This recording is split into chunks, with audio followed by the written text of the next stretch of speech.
वसई विरार शहर महानगरपालिकेवरती काँग्रेसनी एक आंदोलन काढलेलं आहे। या आंदोलनापूर्वी महानगरपालिकेच्या कर्मचाऱ्यांनी या महानगरपालिकेच्या अधिकाऱ्यांनी ह्या गेटवरती यांना थांबवलेलं, परंतु जेव्हा हे आक्रमक झाले त्यावेळेला त्यांना गेट देखील उघडण्यात आला। आपण ह्या सर्व आंदोलनाची पार्श्वभूमी वसई विरार जिल्हा अध्यक्ष अनिल आलमेडा यांच्याशी आपण घेऊया। सर नमस्कार। नमस्कार सर आजच्या ह्या आंदोलनाविषयी तुम्ही काय सांगा? नाही, याविषयी आपल्या चॅनलच्या अगोदर देखील आम्ही बातचीत केली होती।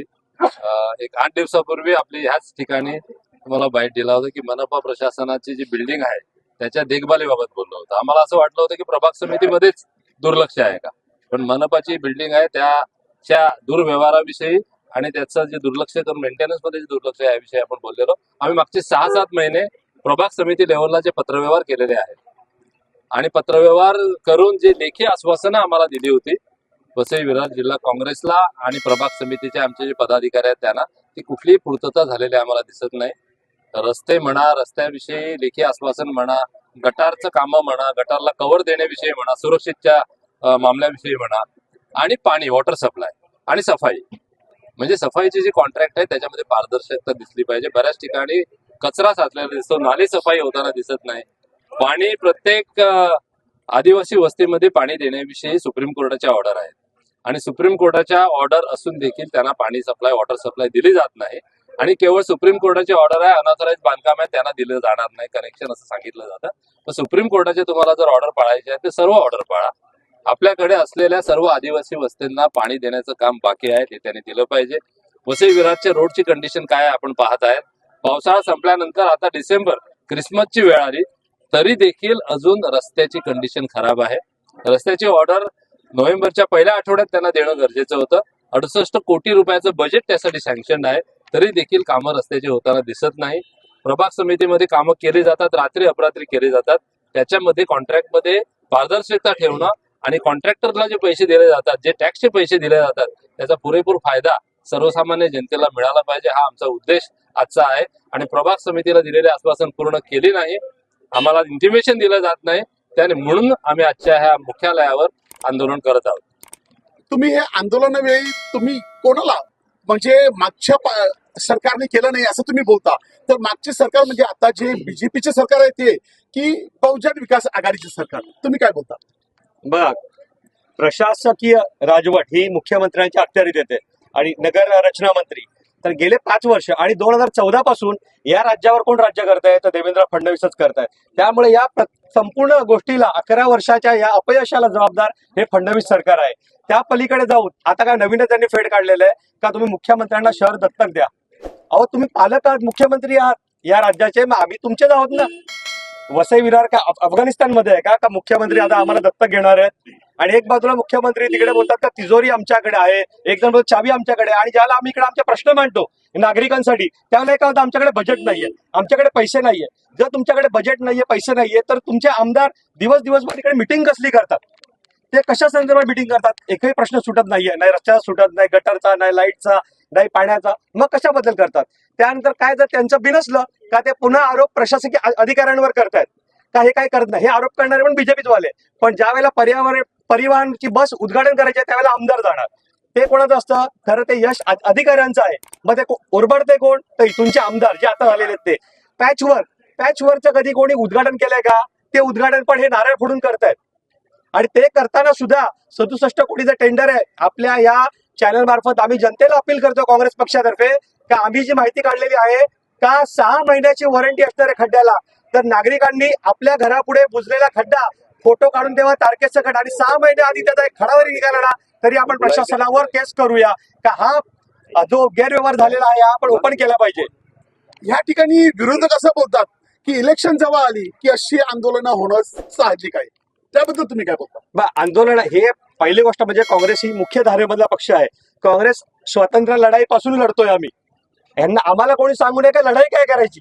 हा गांधी विचाराचा पक्ष आहे, हा नेहमी लढलेलाच आहे। तुम्ही पाहिल्याने विचारलं का तुम्हाला गेट बाहेर का थांबवलं, कारण का प्रशासन आहे आणि प्रशासनावर कोण बसल्यावर बीजेपी, जिकडे जिकडे पंजा आणि जिकडे जिकडे काँग्रेस जिथे तिकडे यांना भीती वाटते, मग अशा वेळेला ते काय करतात, अडवतात आम्हाला।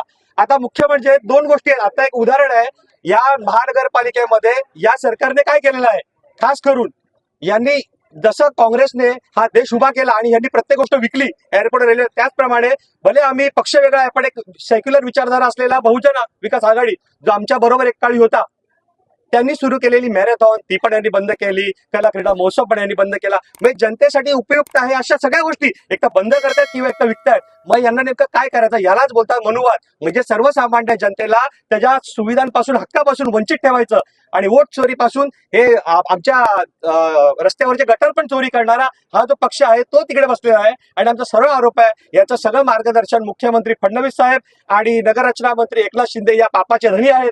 आणि त्यामध्ये पुन्हा इकडे एकत्र येणार, जसं मगाशी विचारलं का तिकडे एकत्र ते आले. अहो चोरी करता आता कळलं, इकडे चोरी डाका टाकायचं का, दोन चोर एकत्र होणार, पण ते वाटणी करताना मग त्यांच्या जी भांडणं होतात ती प्रॉब्लेमॅटिक आहे. आणि तीच इकडे पुन्हा एकदा ते एकत्र येणार आणि आमच्या शहराचा विनाश करण्यासाठी यांचं पाऊल पडलेलं आहे. तुम्हाला शेवटच फक्त एवढं सांगायचंय, हे रस्ते आहेत ना, इकडे चालता येत नाहीये, पण आमच्या रस्त्यावरनं बुलेट ट्रेन जाणार, आमच्या रस्त्यावरनं वाढवणमध्ये जाणार, आमच्या रस्त्यावरनं एअरपोर्ट जाणार. अहो पण आम्हाला चालताच येत नाही, आमची मुलं ट्रक खाली मरतायत. नगरपालिकेच्या आरोग्य विभागाच्या ट्रक खाली लोकांच्या डोक्यावरनं ट्रक गेलेले आहेत. विरारला झालंय, सोपारा गावात झालंय, आमच्या हायवे पेलारला झालेलं आहे, अशा अनेक ठिकाणी झालेलं आहे. हे रस्ते देऊ शकत नाही, गटार देऊ शकत नाही. जनतेच्या भावना एवढ्या उग्र आहेत, एवढ्या यांना फक्त एक वाटतं आम्ही दोन गोष्टी आहेत, ईव्हीएम वर आम्ही निवडणूक जिंकू किंवा पैशावर. पण ही जनता शून्य आहे, ही जनता भारताची आहे. तुम्हाला उचलून फेकल्याशिवाय ही शांत राहणार नाही. त्यामुळे सर, तुमचं जे काही मिशन 20 जे तुमचं आहे त्याबद्दल तुम्ही काय सांगाल? मिशन 20 वसई विधानसभेमध्ये आमचे प्रभारी जोजो थॉमस यांनी डिक्लेअर केलेला आहे. त्यांचा उद्देश असा आहे की वसई विधानसभेमध्ये काँग्रेसची जमीन आहे आणि काँग्रेसतर्फे जे आपण कॉर्पोरेशनच्या निवडणुका लढवल्या जातील त्याच्यामध्ये कमीत कमी 20 सीट आम्ही आणण्यासाठी मोर्चे बांधणी सुरू केली आहे. त्या पद्धतीने संघटनात्मक बांधणी सुरू केलेली आहे. म्हणून ते मिशन 20 असं आपण बोलतोय आणि ते आपण सक्सेस करू. त्याच्यातला आजचा एक टप्पा आहे, जे आंदोलन आहे आणि प्रशासनाला जागृत करणं, जागा करणं जो भाग आहे त्याच्यातलाच एक भाग आहे. कांबळे साहेब, येणाऱ्या इलेक्शन मध्ये काँग्रेस आणि बहुजन विकास आघाडी ही एकत्र येऊ शकेल का? 2 मिनिटापूर्वी अध्यक्षांनी आपल्याला सांगितलं की सेक्युलर मताचं डिव्हिजन होणार नाही, याची काँग्रेस पक्ष पूर्ण काळजी घेणार आहे. आणि येणाऱ्या काळामध्ये तुम्हाला जे काही पॉझिटिव्ह सिग्नल्स आहेत ते तुम्हाला दिसतील. आज विषय आपला महानगरपालिकेचे जे प्रश्न आहेत, लोकांचे प्रश्न, निवडणुका होत राहतील. निवडणुका, काँग्रेस निवडणुकासाठी मुळात मोर्चे काढतच नाही, निवडणुकासाठी काँग्रेस लढतच नाहीये. काँग्रेस हा नागरिकांना चांगला देश कसा मिळेल, चांगल्या सुविधा कसा मिळेल यासाठी काँग्रेस पक्ष लढतोय. आणि याचसाठी काँग्रेसचे लोक आज रस्त्यावर उतरलेले आहेत. कारण आतापर्यंत ती तुम्ही गेली प्रशासकाच्या काळामधली 2020 पासून जी बचबसपुरी दिसत आहे, तुम्ही दाखवा रस्ते कुठे आहेत, तुम्ही दाखवू शकता का?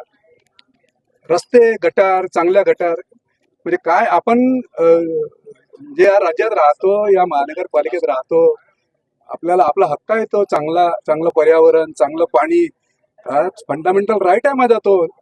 फंडामेंटल जो आर्टिकल 21 आहे त्याच्यामध्ये सगळ्या नागरिकांचा अधिकार आहे तो.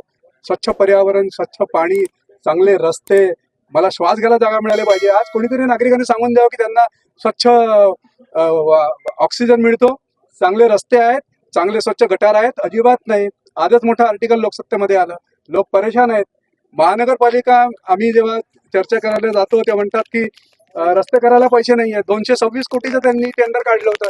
किती वेळा टेंडर काढले, त्या रस्ते कसले रस्ते केले, आणि अख्खी म्हणजे सगळ्यात बजबजपुरी माजलेली कोण ईडी मध्ये कोणाला अटक केलेली आहे ते स्वतः सांगतात. आणि प्रेसमध्ये आपण बघितले 2-3 लोक ईडी मध्ये अटक केलेली आहे. आणि किती कमिशन कोण घेते, आपल्याला आठवत असेल काही वर्षापूर्वी नंदलाल कमिशन ठाण्यामध्ये अपॉइंट झालं होतं आणि या कमिशनच्या संबंधी, आणि ते मला वाटते 52 की 53 नगरसेवक त्याच्यामध्ये सस्पेंड झाले होते. मला असं वाटायला लागले की आता ह्याच्या बातम्या निर्णयाला बघतो आणि ईडीचे जे रेफरन्सेस बघतो आपण, तर आम्हालाही या विषयावर अधिक खोलपणे जाऊन व्हाईट पेपरची मागणी करावं लागेल की काय, असं मला वाटायला लागलं. आणि मला अशी माहिती मिळते की 200 कोटीच्या जे FD आहेत या महानगरपालिकेच्या, त्याही अधांतरी आहेत असं कळतंय. तर हे फार गंभीर बाब आहे नागरिकांच्या दृष्टिकोनातून.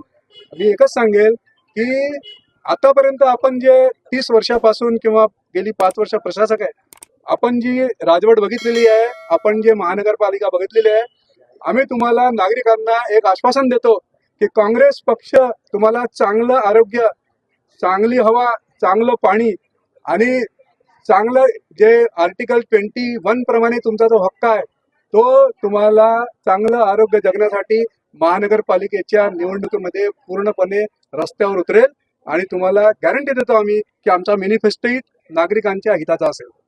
तर काँग्रेसचे पदाधिकारी यांचं म्हणणं आहे की आज वसईमध्ये फिरणं, चालणे फिरणे हे तर त्रासदायक आहेच, परंतु स्वच्छ हवा देखील मिळत नाही लोकांना. वसईच्या लोकांच्या हितासाठी आम्ही आज महानगरपालिकेवरती आलेलो आहोत आणि महानगरपालिकेत जेव्हा ही सत्ता बदली होईल आणि आम्ही जेव्हा सत्तेवरती येऊ तेव्हा आम्ही जनतेच्या हिताचंच काम करू असं देखील यांचं म्हणणं आहे. वसई लाईव्ह न्यूजसाठी दिलीप डाबे, अब्दुल कलाम. नमस्कार.